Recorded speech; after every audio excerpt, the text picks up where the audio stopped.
The Supreme Court today rejected a Republican led effort to sharply limit White House officials and other federal employees from pressuring social media companies to remove posts from their platforms that the U.S. government deems problematic. State leaders in Missouri and Louisiana, in addition to individual social media users, filed a lawsuit accusing the Biden administration of violating the First Amendment by operating a sprawling federal censorship enterprise, that's what they called it, to improperly influence platforms to modify or take down posts related to public health and elections. And Representative Jamal Bowman, Democrat of the 16th Congressional District of New York, has become the first House Democratic incumbent to lose a primary this year. Westchester County Executive George Latimer was projected to handily defeat Bowman in the Democratic primary for that congressional seat yesterday. So far this year, only one House Republican incumbent risked defeat, and that is Representative Bob Good, who is narrowly trailing his opponent in a primary held last week in the 5th Congressional District. And Donald Trump's clout within the GOP took a hit yesterday during three congressional races. Three of the congressional candidates endorsed by the former president lost their races. In the Republican primary for Utah's open Senate seat, Trump endorsed Trent Staggs, but he lost by over 20 percentage points. In the primary for an open house seat in Colorado, Trump endorsed Dave Williams, who lost by more than 30 points. And in the primary runoff for an open house seat in South Carolina, Trump's pick, Mark Burns, you all know Mark, he lost by 2 points. And the number of migrants crossing the U.S. southern border illegally has dropped more than 40% in the 3 weeks since President Biden announced broad restrictions on asylum claims. And President Biden made a big announcement today. He said he will pardon thousands of U.S. veterans who were convicted of having gay sex while serving in the military. Now, this is an election year move that could allow them being the individuals, to recover financial benefits that had been withheld by the government because they had been convicted of having gay sex. The decision will be announced in a presidential proclamation on tomorrow, Thursday, allowing those affected to recoup benefits lost because of their convictions. The move comes just ahead of Biden taking on former President Trump in a debate on Thursday evening. We're going to be talking a whole lot about that debate. And three Republican senators in South Carolina who filibustered an abortion ban in the state lost in their primary elections this month. Katrina Shealy, Sandy Sin, and Penry Gustafson lost to three male candidates. So three women lost to three male candidates and were among a bipartisan group of 5 women state senators who filibustered a near total abortion ban. They were nicknamed the Sister Senators, and they won an award for their stance pushing back on this near abortion ban in the state of South Carolina. But the voters didn't agree with their positions and ousted these 3 women and replaced them with 3 men. And the Biden administration said today that it will impose inflation penalties on 64 prescription drugs for the third quarter of this year, lowering costs for certain older Americans enrolled in Medicare. President Biden has made lowering U.S. drug prices a key pillar of his healthcare agenda and reelection platform for 2024. A provision of Biden's Inflation Reduction Act requires drug makers to pay rebates to Medicare, that is the federal health program for Americans over age 65. They have to pay these rebates if they hike the price of a medication faster than the rate of inflation. And tomorrow, big night is ahead of that big presidential debate. Both Republicans and Democrats are using the attention around this high profile matchup to further their Black voter outreach with a particular focus. You all know it. We've heard it. We've talked about it before, on Black men. Former President Donald Trump's campaign deployed high profile Black surrogates, Representative Byron Donalds of Florida and Wesley Hunt of Texas, along with Ben Carson. Remember him, the former HUD secretary? They were in Atlanta where they hosted a Black American Business Leader Roundtable. The event was held at Rocky's Barbershop, a Black-owned business in Atlanta, and it featured several local business owners, all of whom were men. After each surrogate, the surrogates for Trump, touted his accomplishments for Black voters. Now, get this, the audience was primarily reporters, not voters, but reporters. And Trump wasn't there. He called in, repeating his often criticized claim that his felony convictions have boosted, get this, his convictions have boosted his support among Black Americans. My. Okay, that's the news of the day. And this is Areva Martin in real time. And I'm your host, Areva Martin. This is your one stop destination for today's trending news, expert analysis, and my unfiltered opinions. In this hour, I'm joined by veteran contributors Katrina Robinson. She is a former state senator in the state of Tennessee. She's a political commentator, and she's also a public affairs professional. Also joining us in this hour is Dr. Omikongo Dabinga. He is the author of Lies About Black People. And in hour two, we're going to be talking to some professionals about the state that is rated number one for civic engagement. We're going all in hour two on this new report that's out that literally ranks the states that are best for individuals, voters that are civically engaged. And I'm super excited to announce tomorrow, big debate night in Atlanta, Georgia. CNN will be hosting the first presidential debate. And because over 50 million, yes, 50 million people are expected to tune into that debate, KBLA is hosting a special debate night coverage, and I am going to host that coverage. So I'll be on the air tomorrow doing my regular show from 4 to 6 with my regular contributors and guests. And then from 6 to 7:30, which is literally 9 o'clock back east in Georgia, we will bring you a live feed of the debate. So you'll be able to stay tuned in to KBLA all evening. You'll start off at 4 o'clock with the Areva Martin in real time, and then you'll be able to stay tuned in to actually hear the debate without commercials. So commercial-free debate coverage from 6 to 7:30.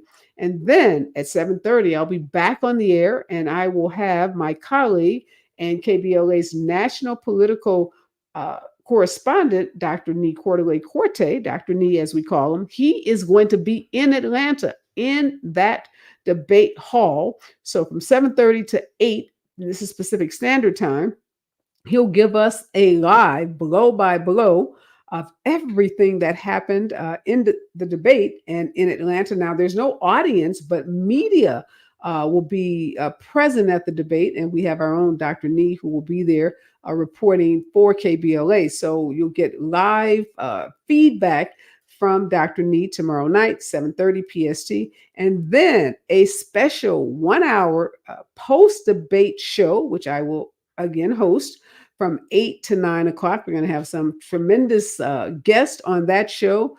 We'll have, of course, Democratic and Republican strategists giving us what they saw, telling us the winners and the losers and the things that impacted voters the most during that debate. And then we're going to also bring some special guests because we want to dig a little deeper in terms of, the body language of these two candidates. We want to talk about debate prep and debate techniques and styles and strategies. So we are going all in on the debate right here at KBLA Talk 1580. So again, tune in tomorrow, my regular show at 4, a live coverage, commercial free of the debate from 6 to 7:30. 7:30 to 8, we will take you into that debate hall with Dr. Nee, our political correspondent, and 8 to 9, post-debate coverage.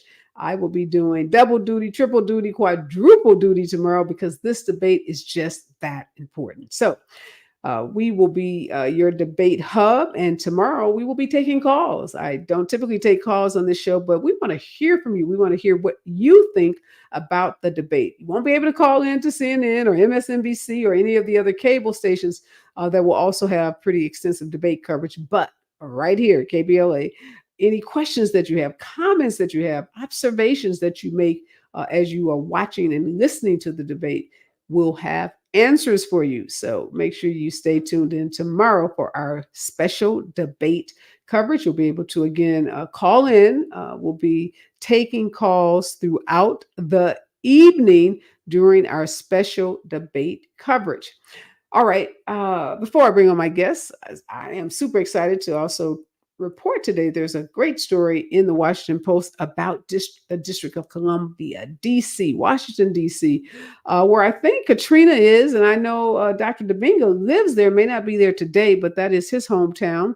Well, both of you will be happy to know, you probably already know it, but the Council of the District of Columbia approved a budget for next year that includes funds for a reparations task force slated to study the topic of restitution. I love that word, restitution, and to develop proposals to address the harms of slavery.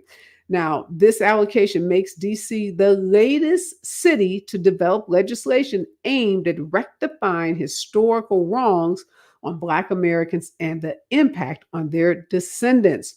Uh, Apparently $1.5 million of the city's 21 billion, let me get that right, that's a B, $21 billion budget was approved by the DC Council.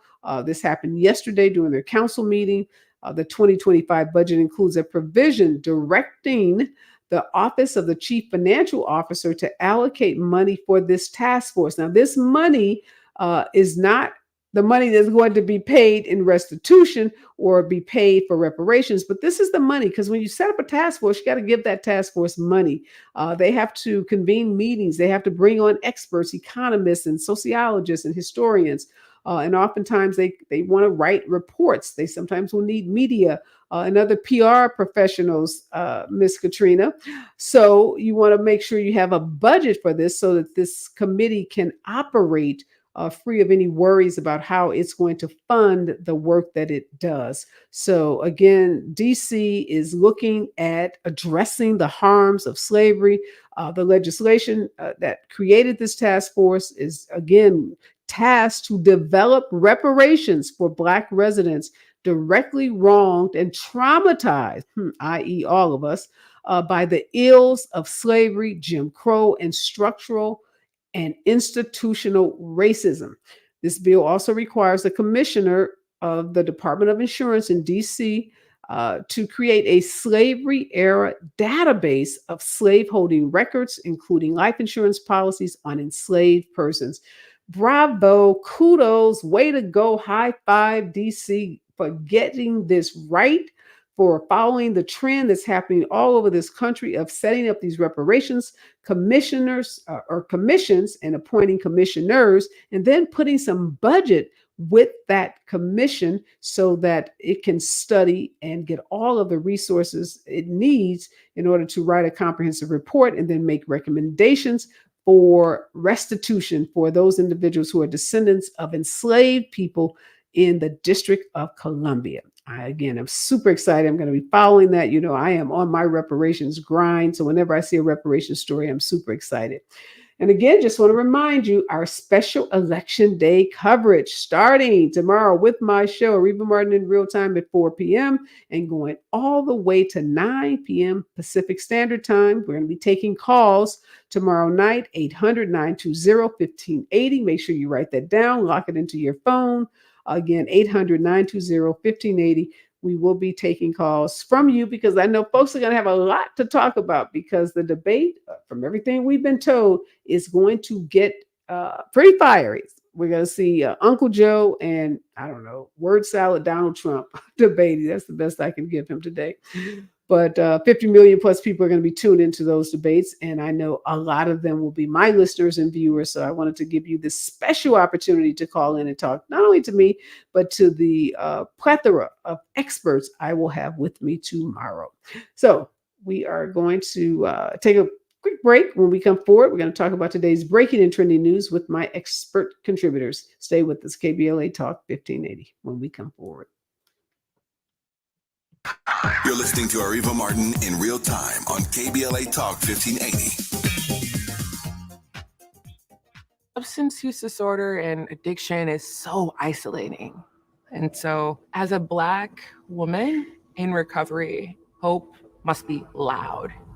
It grows louder when you ask for help and you're vulnerable. It is the thread that lets you know that no matter what happens, you will be okay. When we learn the power of hope, recovery is possible. Find out how at startwithhope.com. Brought to you by the National Council for Mental Wellbeing, Shatterproof, and the Ad Council. She posted about us just now. Celebrities can't get enough of Beyonce's bespoke skincare line. She has 147 million followers. How do we monetize? She needs a social media associate to help her with the hype. We should repost this. Do we need a hashtag? Indeed can help her hire great people fast. I need Indeed. Indeed you do. You can schedule and conduct virtual interviews all from your employer dashboard.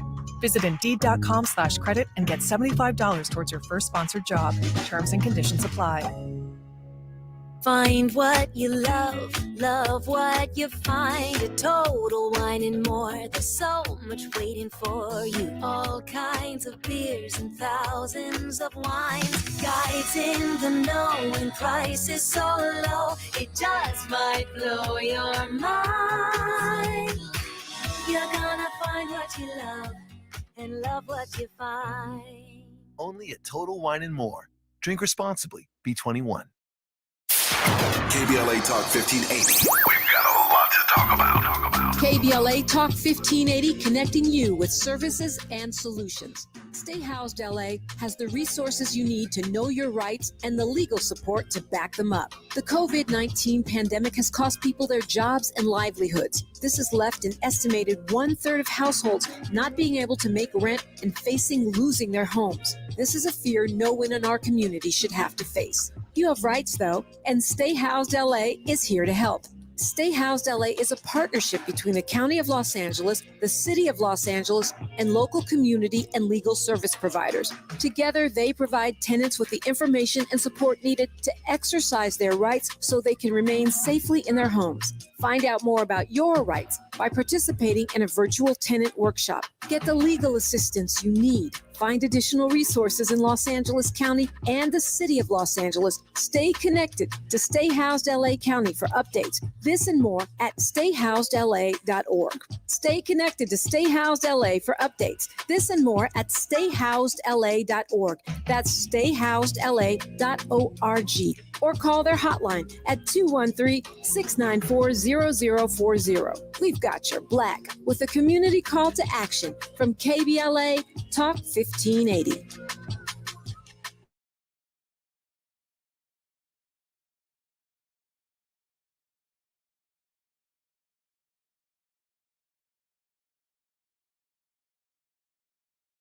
By Katrina Robinson and Dr. Omikanga Dibinga.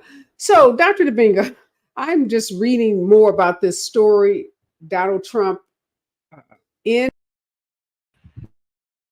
there actually, but his team is there trying to court the black vote in this black barbershop. And again, their message, we've heard it before, which is basically that I've been convicted of 34 felonies. And y'all black people, y'all know what that's about. And y'all gonna like me more because I'm now a convicted felon than you've ever liked me. If you didn't like me before, you like me now because black folks and Latinos just love their felons. That's basically the message.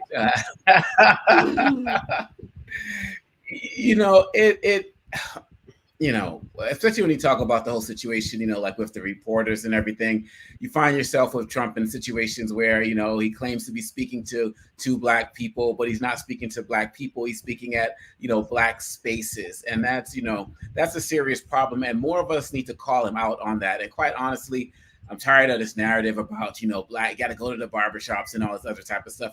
There are black educators, there are black media people, there are black lawmakers, there are black, there's lots of other places where you can go to speak to black people beyond these stereotypes. But this is another example of how Trump sees us, right? And how the Trump voters see us. When he went to speak, not to a black church, but at a black church, to majority white people in Detroit, Kellyanne Conway gets online and lies, or on Fox, and says, he spoke to 8,000 people at a black church. Like, all they do is run and grab these little snippets and just run with it. And I hope that black people continue to look. There are going to be some black people who are going to vote for Trump, but I hope that there are enough black people who will be not only sophisticated enough, Areva, but offended enough to say that this narrative of we like you because you're a convicted criminal, because a judge said that you are a rapist, because that you try to steal elections and steal documents and you committed financial fraud, not to mention everything else,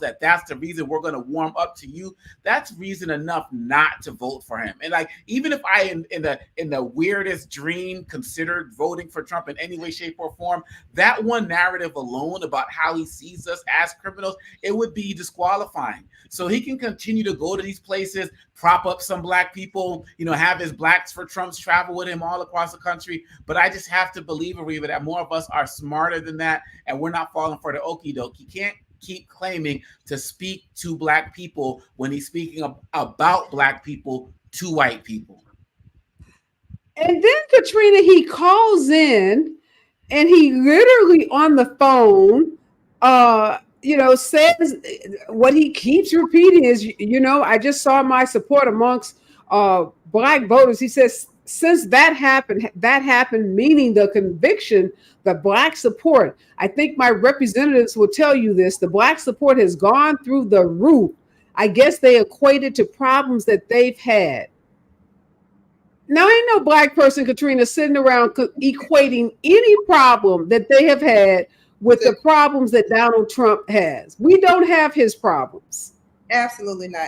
And to Doc's point, he goes where he knows he can go. He can't come and talk to black lawmakers. He can't come and talk to black educators about the issues that he wants to talk about at the black community. So, I mean, Trump does what he does. He's a marketing genius, of course. So he thinks that that's going to work amongst the demographic that he hasn't touched before. What he doesn't really take into account is the fact that he's shooting himself in the foot with his original base because they don't subscribe to that message. Yeah, you're right about being a marketing genius because, like Doc said, the headlines coming out of that black church in Detroit was that, Trump is at a black church and there are thousands of people there. Then we later learned that the majority of people even attending that service weren't black to begin with. They were white. And the racist tropes that he, said during that service were clapped. There were white people clapping at the racist tropes. And now the story is he's at a black barbershop in Atlanta and ain't no black people in the barbershop. The barbershop is populated with reporters that follow him and cover his story. But the headlines again suggest that he is somehow talking to large groups of black people. We know they're black folks on the margin who are fed up, who are frustrated, and who are taking out their anger at the Biden-Harris administration for some reason, who are looking past the lowered cost of prescription medications, who are looking past the tremendous amount of money that's being poured into states because of infrastructure. And I don't know, I'm sure both of you saw this, Doc. Did you, what was it, 13 or 16 billion dollars now set aside for HBCUs? Unprecedented amount. And we know why that is. It's because Kamala Harris, who is a Howard graduate, has made HBCUs a priority for this administration, and this administration is responding. I mean, some of these, I think the number before, and Robert, you can fact check me on this, was like 250 million. We had Jasmine Crockett on the show earlier this week, and she gave us the stats on the differences between what HBCUs got under Trump and now these billions of dollars that are now being allocated. I don't know about you, Doc, but that alone would get my vote. It would get your vote if you knew about it. Like, we know it here, you know what I mean? In our circles, we know it. But with the Biden campaign, their messaging with the black community has been abysmal. Remember, they launched that Black People for Biden event in like Pennsylvania a few weeks ago. Like they announced it like the same day. They have so much to run on as it relates to the black community, but they are not getting out there with the messaging. So we're gonna shout it from the mountaintops. Other spaces we're in are gonna shout it from the mountaintops. But the folks who are undecided about Biden, who are in the black community, HBCU students, may not has come as Vice President Harris continued her campus tours. I know it's a summertime now, but will it start again in the fall? Like, those things need to happen. Are they getting black celebrities or HBCU famous people, the Felicia Rashads of the world, to speak on this stuff. That is the problem. This may come out in like a tweet on their White House, website or whatever, but their ground game in reaching Black voters has been abysmal, which is sad because they are light years ahead of the Trump administration for not only what they're doing for HBCUs, but Black people in general. We're going to continue to speak up, but they got to ramp it up somehow. You made a really good point, Doc. Every day, the Biden-Harris administration does something that benefits all Americans, middle-class Americans, working people, and Black folks. The prescription drugs, the HBCU money, the making sure that medical firms can't ding your credit. It's almost as if the list is so long, they don't know, where to start with the list. Because, the judges, the Supreme Court justice, the infrastructure bill, the investment in small businesses. It's really staggering the number of things that they've done that, as you said, people don't know about. And yes, it comes out in a tweet, it comes out in one news article, and the next day they're on to something else. Like this whole, basically pardoning these gay or people who had gay sex, that's huge. Yes, that is like, that is so big that we can't even really put a price tag on that. If you are a LGBTQ member and you were in the army and you got accused of gay sex, you were convicted, you got tried, and if you got convicted, you lost all your benefits. So you're getting those benefits back. You're getting your record wiped clean. Again, the list is just staggering. We're going to take a break. We're going to come back, continue this conversation. I'm going to get some facts on these amounts for HBCUs because it's important. We're going to talk about our special election day coverage, how you can be a part of that. And we're going to talk about Jamal Bowman. He lost that critical congressional race yesterday in upstate New York. Stay with us. KBLA Talk 1580 when we come forward. The right time. More of Areva Martin in real time when we come forward. I'm Amber Payton. Here's the latest on the Black Information Network. President Biden and other leaders are condemning last weekend's violent clash between dozens of pro-Israeli and pro-Palestinian protesters outside of a synagogue in Los Angeles. One Monday, in a post on X, Biden expressed outrage at pro-Palestinian protesters for blocking access to a house of worship and engaging in violence, saying it is, quote, never acceptable, end quote. Mayor Karen Bass, who is Black, also released a similar statement after meeting with city leaders this week and Jewish community leaders to discuss plans for preventing a repeat of the chaos, which led to injuries and at least one arrest. The Baltimore Board of Estimates has awarded a one-year contract to the city's Office of Promotion in the Arts that gives the city more control over the agency. It lets the agency proceed with plans for 3 upcoming events: the Independence Day celebration, Artscape in August, and the Baltimore Book Festival in September. Last year, the Martin Luther King Holiday Parade was almost canceled and Black Mayor Brandon Scott had to step in. That's the latest. I'm Amber Payton on your home for 24/7 News, the Black Information Network. Sigler in Anaheim Hills remains in place due to a stalled big rig blocking the right lane of the 91 East at the 55 Costa Mesa Freeway. Stop traffic continues from Glassell Street, Kramer Boulevard split. In Irvine, watch for a 45-minute traffic jam on the 5 North between Jeffrey and Ball Road. Also, the 57 South in Anaheim at Lincoln Avenue has a stall blocking the carpool lane, and slowing is coming from Yorba Linda Boulevard. In Atwater Village, watch for a stalled big rig blocking the left lane to the transition of the 5 South on the 2 South connector, and heavy traffic continues from Avenue 40 Verdugo Road interchange. Hi, I'm Kyle at Blindster.com, and I sell custom blinds designed for do-it-yourselfers. Unlike stock blinds offered at big box retailers, Blindster blinds are custom made for your windows and shipping is free. Don't hire an expensive pro. Do it yourself and save big at Blindster.com. This is the KBLA Sports Minute with Ray Richardson.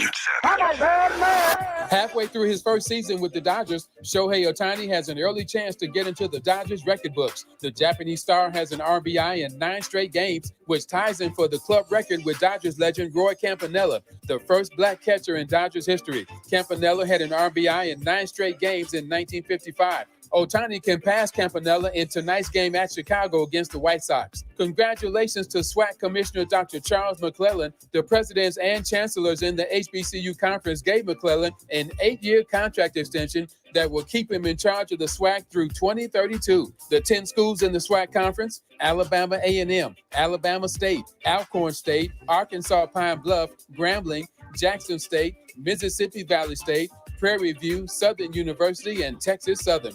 No debates, no speculation, just the info you need. That's your KBLA Sports Minute. I'm Ray Richardson. More news, opinions, and conversation when we come forward on KBLA Talk 1580. Don't miss the debate of the season Thursday night on KBLA Talk 1580. President Joe Biden and former President Donald Trump face off this week in the first presidential debate. Tune in to Areva Martin Out Loud Thursday 4 p.m. to 6 p.m. for pre-debate analysis. And stay tuned to KBLA Talk 1580 for the presidential debate at 6 p.m. Immediately following the debate, Areva Martin will moderate a roundtable panel of political experts and take your live phone calls only on KBLA Talk 1580. After Biden and Trump square off, we want you to sound off and tell us what you think. At KBLA Talk 1580, you can black talk us anytime. You're listening to KBLA Talk 1580, where climate is king. Oh, man. Looks like Bobby needs a ride to the airport again. Grab the keys. Who's taking Auntie and her friends to the swap meet? Grab the keys. How about we drop these boxes off at Miss Johnson? Grab the keys. Whether you're giving rides or hauling gear, you're all about getting things done. So do it all in a Chevy SUV. From the versatile Equinox and Sporty Blazer to the roomy Traverse, our lineup of SUVs will carry you through every adventure. All you have to do is grab the keys. That's how we do. Head to your local Chevy dealer, where well-qualified buyers get 1.9% financing on all 2024 Malibu, Colorado, Blazer, Equinox, Trailblazer, and Traverse limited models. Chevrolet. Together, let's drive. 1.9% APR for 36 months. Monthly payment is $28.60 for every $1,000 you finance. Example down payment 15.8%. Must finance with GM Financial. Some customers may not qualify. Not available with lease and some other offers. Take new retail delivery by 7/1/24. If you're an adult in need of an accredited high school diploma, the Los Angeles Public Library can help. You could earn one for free in as few as 5 months, online with 24/7 access. You also get a personal academic coach, plus special training focused on 9 in-demand industries, as well as a resume and cover letter to advance your career. Visit the website at lapl.org/diploma. That's lapl.org/diploma. We've got a lot to talk about. Hi, I'm Ray Richardson, your sports connection here at KBLA Talk 1580. Join me and my co-host Neil Scarborough every Saturday night at 7 for Out of Bounds, the show that brings some flavor to the world of sports for 60 minutes. We take you beyond the scores and press conferences. We give you our point of view, the way Black folks see what's going down. You can join the conversation and give us your analysis at 1-800-920-1580. Out of Bounds every Saturday night at 7 on KBLA Talk 1580. We've got a lot to talk about. Unapologetically progressive. KBLA Talk 1580. We've got your black. You like the style, though.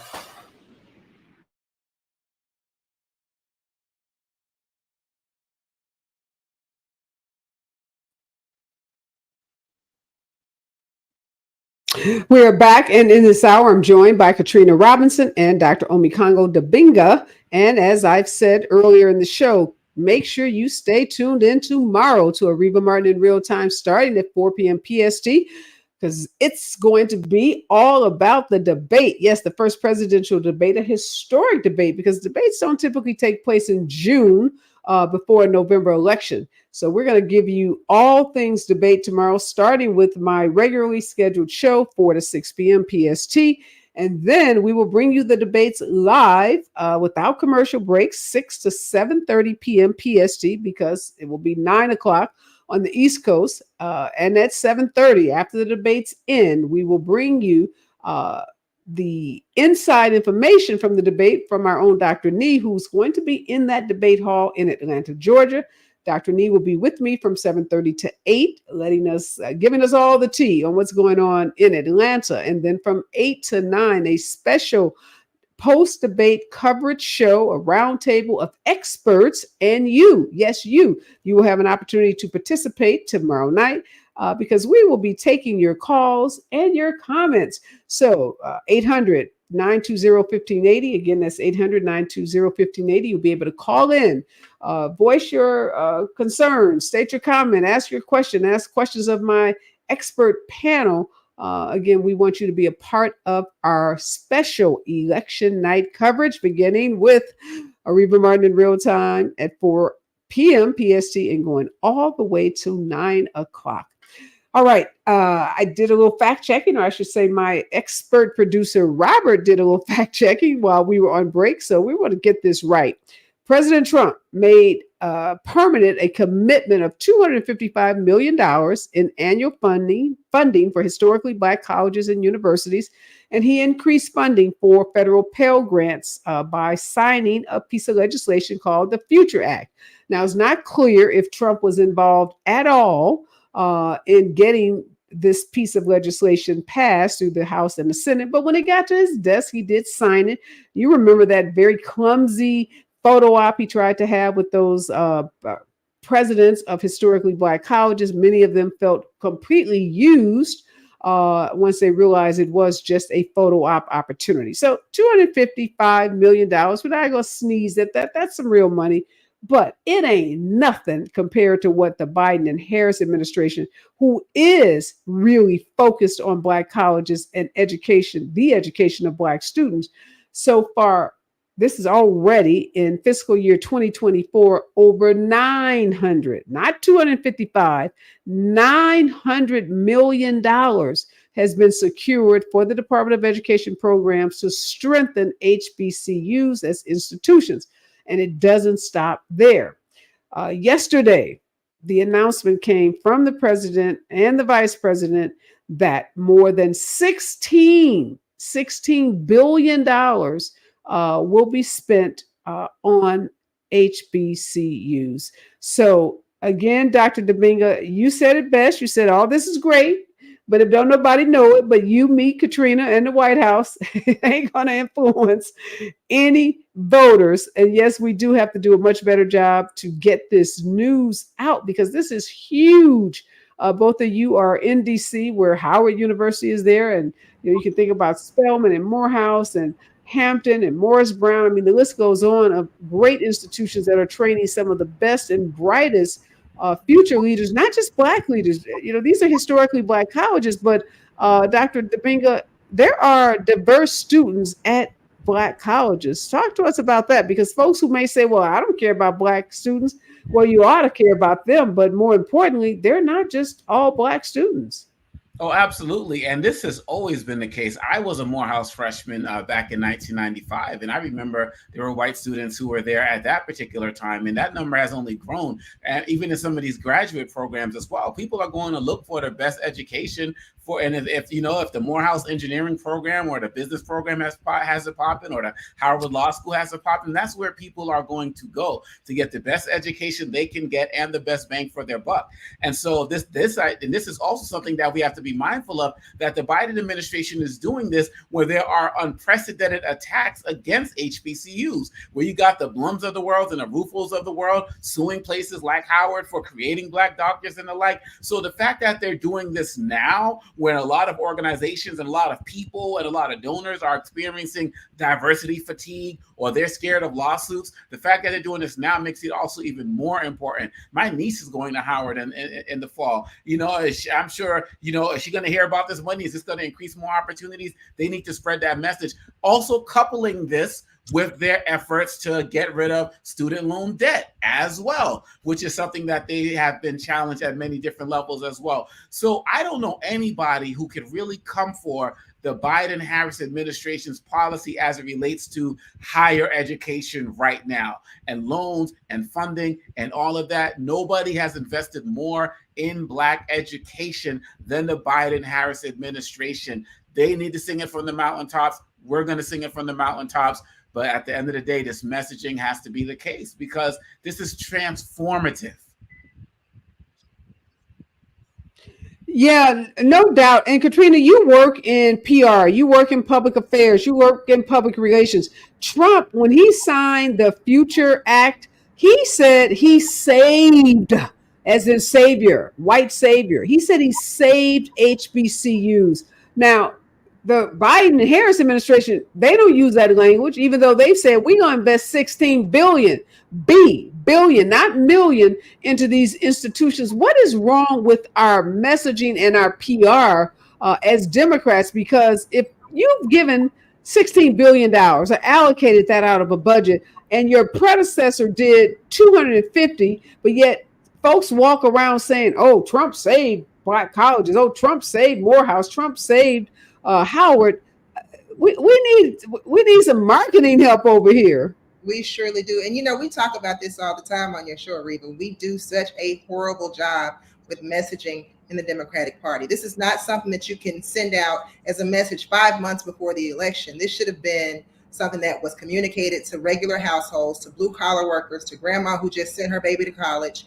They need to know how this really affects them. If you think about it, Donald Trump, the reason why you have so many people saying we thrived under Donald Trump and Trump did this for the black community is because that's the message that he gave him.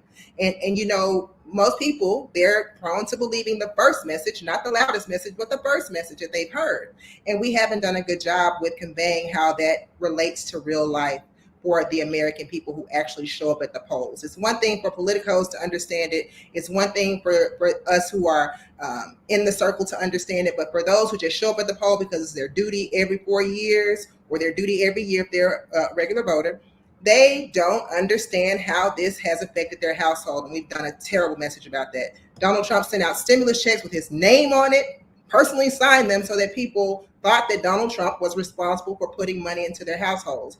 Just like he sent the message that he was the person that saved HBCUs, even though this same program was under Obama. So I think what we missed the mark on is just a consistent messaging to the everyday person and not just, here, look what we did when somebody asks. And I think Biden and Harris, Biden is a relatively humble guy. I mean, he's just a guy with a lot of humility. He's not a braggart, and definitely he's not a big liar like Donald Trump. So he's somewhat at a disadvantage because when you are dealing with a liar, I mean, that lie goes around the world even before the truth is told. So when Biden, who's responsible for 2 stimulus checks that folks received, didn't have his name on it because he wanted to get it out the door rather than delay it with this performative, let me sign my name, because it's really Congress involved in all of this. But that hurts you when you're running against someone like Donald Trump. And, it's like bringing a stick to a gunfight. Yeah. And so Donald Trump is firing bullets and we're swinging a baseball bat. And, we can't compromise our integrity. We can't start telling lies. We can't stoop to the low point that Donald Trump is willing to stoop to. But we must figure out a way to take credit for the great work. Like I said, the Biden-Harris list is so long, it's hard to even keep up with the list. Every day there's something new. Today it's convicted gay, soldiers. Yesterday it's $16 billion. It's reduction in drug costs. And all of these, provisions, all of these executive orders, all of these actions have an impact on everyday people. But if people don't know about it, even by the time they get the letter that their student loan has been relieved, some people will tell them, well, Donald Trump set that in motion before he lost, and that lie would be the lie that people start to believe. So I'm just wishing and hoping and holding out hope that we're going to get this together. We still have time. Votes have not been cast yet in this general election, so we still got time to get it together. And speaking of votes, when we come forward, Jamal Bowman, I want to get both of your take on his loss to George Latimer, who some folks say is a Democrat in name only. Stay with us, KBLA Talk 1580. You're listening to Areva Martin in real time on KBLA Talk 1580. Texting enrolls you into reoccurring automated text messages. Consent not required to purchase. Message and data rates may apply. Hey, Dan, how you doing? Haven't seen you around the gym for a while. Yeah, I've really fallen off. Since I turned 40, I just don't get the results I used to get. Could be lower testosterone. Lower T? Yeah, I went through it a while back. Once you hit 40, your body has less free testosterone. I got Nugenix Total T, and it's made a huge difference for me. I've seen that ad on TV. Is it for real? Oh, yeah. The key ingredient is something called Tesnor, which helps boost free and total testosterone levels to help you trim up and stay lean. And it's made a difference for you? Man, I feel like I'm in my 20s again, at work, in the gym, and in the bedroom. Are they still giving out complimentary bottles for people to try it for themselves? Yeah, you just need to send them a text. Text LION to 42424 right now for your complimentary bottle of Nugenix Total T, the #1 selling testosterone booster at GNC. Plus, text now and we'll include a bottle of Nugenix Thermo, our most powerful fat incinerator ever, to help you get back into shape fast. Absolutely free. Text LION to 42424. That's LION to 42424. Have you heard of the 50-30-20 rule? This can help you spend and save your money wisely. So how does it work? Distribute your dollars into 3 buckets. 50% towards needs, 30% towards your wants, and 20% goes to savings. Use this tool to help your journey to financial success. Sponsored by JP Morgan Chase & Company. Have you been a victim of discrimination at a private business, by a landlord while seeking housing, by an employer, or by an academic institution? If so, the LA Civil Rights Department may be able to help. Please contact us at CRE@lacity.org or call 213-978-1845. Again, 213-978-1845 or visit laisforeveryone.com. KBLA Talk 1580. We've got a lot to talk about. KBLA Talk 1580 believes in community empowerment. LA's 99 neighborhood councils form the grassroots level of the Los Angeles city government. The system was created to connect LA's diverse communities to City Hall. While neighborhood council board members are volunteers, they are also public officials elected to office by the members of their community. Neighborhood councils advocate on issues like homelessness, housing, land use, emergency preparedness, public safety, parks, transportation, and sustainability. They also provide local expertise on the delivery of city services to their various communities. Neighborhood councils are open to participation by anyone who is a part of the fabric of daily life in said community. This includes those who live, work, or own property or a business. If you are interested in stepping up to join your local neighborhood council, visit www.empowerla.org. That's empowerla.org. It's time to think globally, but act locally. This is a community call to action from KBLA Talk 1580.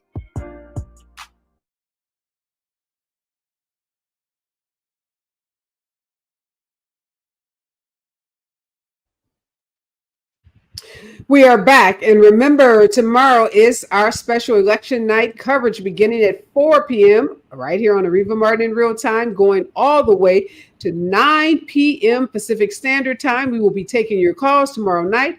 Our phone line is 800-920-1580. Make sure you call us. Give us your comment. Tell us what you think about the debate. Ask our panel of experts any questions that you have about the debate.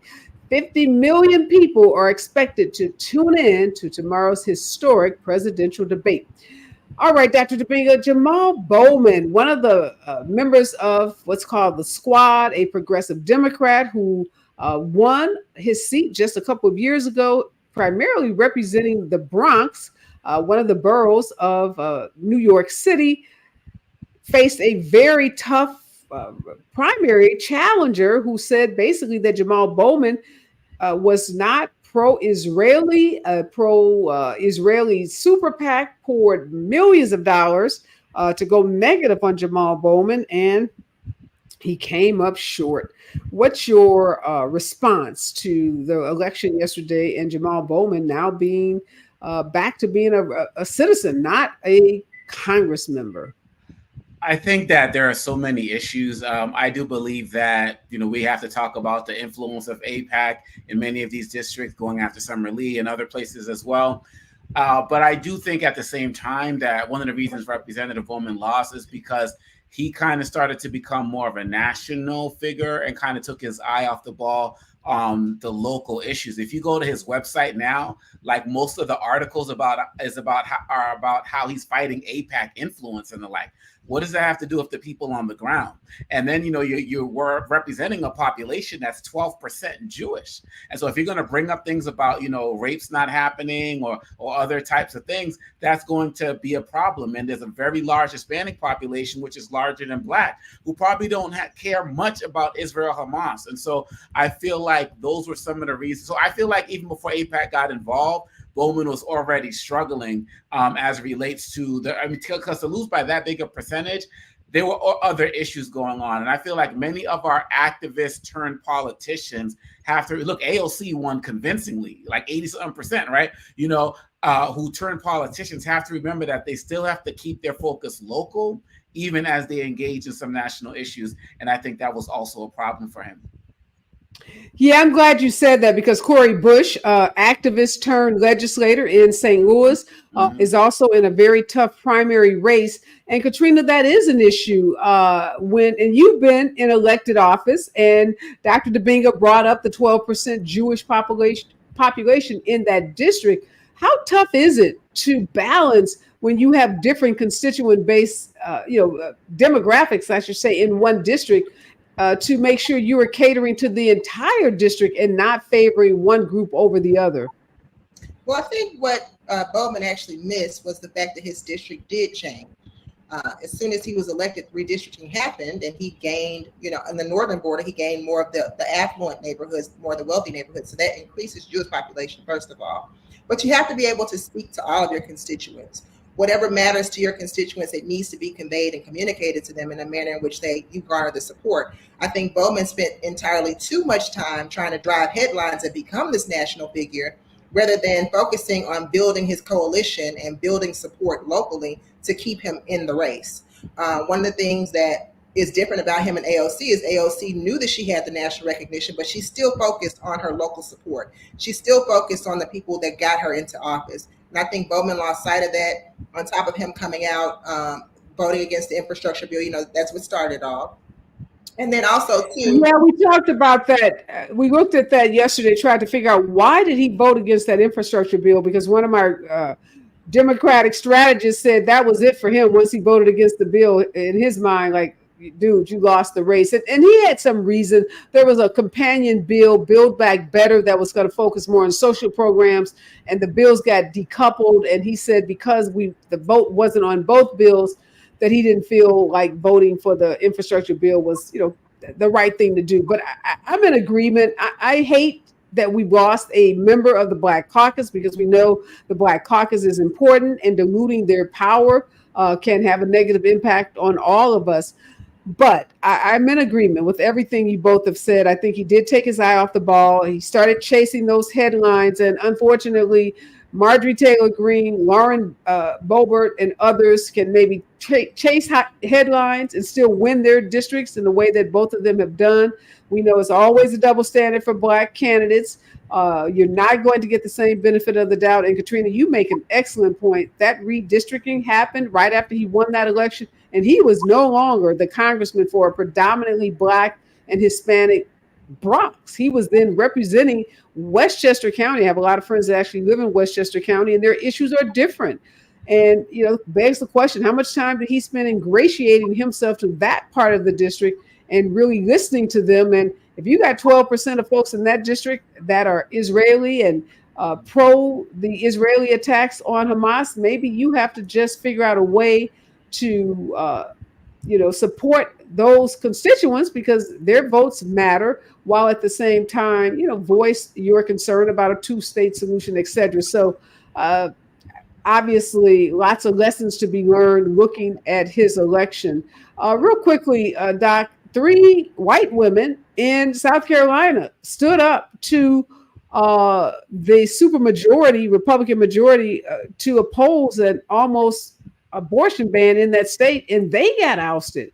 What does that tell you about abortion and how abortion might be both a unifier for Democrats, but maybe not as big as folks think? Well, first of all, South Carolina is gonna South Carolina. That's for one. But second, this is the real test, because so many of these abortion referenda have passed.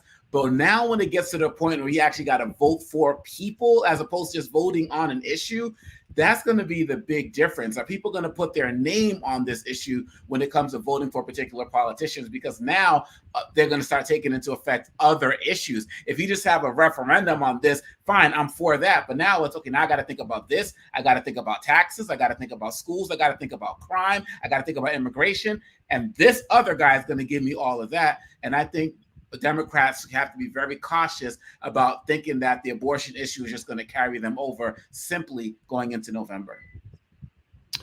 Yeah, no doubt about it. And you are right. And hopefully what happened in South Carolina will stay in South Carolina. It's not a state that we anticipate winning. We don't need to win it to win the presidential election. And we know it's a conservative voting base for sure. So not likely to have any kind of significant impact on the national election. Real quickly, Katrina, what are you going to be looking for in those big debates tomorrow night? I'm just excited to see this.